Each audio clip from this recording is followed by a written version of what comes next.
পরিষ্কার বোঝা যাচ্ছে এর থেকে যে যেভাবে আমরা দেখেছি এর আগে এক কথায় মমতা বন্দ্যোপাধ্যায় মঞ্চ থেকে বলেছিলেন যে ফোঁস করে ওঠো।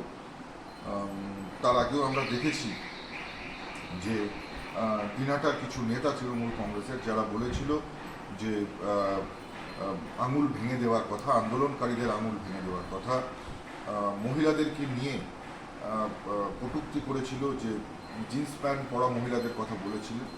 তো স্বাভাবিকভাবেই তার পরবর্তী সময় দেখা যায় যে দিনহাটাতে যারা প্রোটেস্ট করছিলেন, যারা প্রতিবাদ মিছিলে সামিল হয়েছিলেন, তাদের উপরে আক্রমণ করার মতন ঘটনা দেখা যায়। এবং পরবর্তী সময় মাথাভাঙ্গাতেও কিন্তু আমরা একই ঘটনার আমরা দেখতে পাই।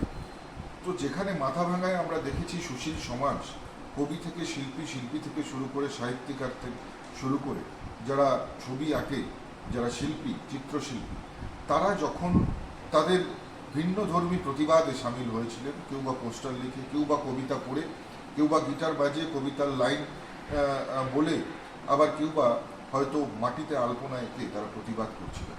আমরা সে সময় দেখেছি তৃণমূল কংগ্রেসের নৃশংসতা, কিভাবে তারা সেই একেবারে নিরস্ত্র যারা সাধারণ প্রতিবাদী তাদের উপর আক্রমণ করে।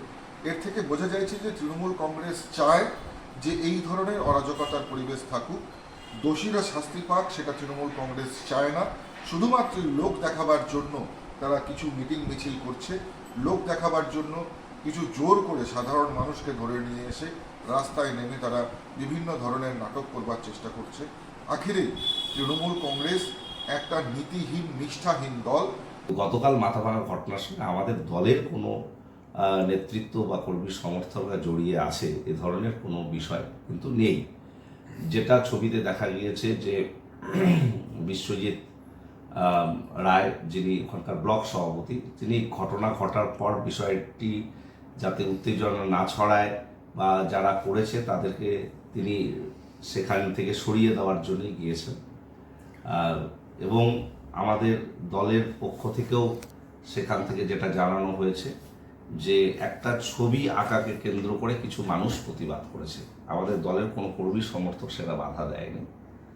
তো সেখান থেকেই বচসায় পুলিশও এরকম একটা টুইট করেছে, আমরা দেখলাম জেলা পুলিশের পক্ষ থেকে।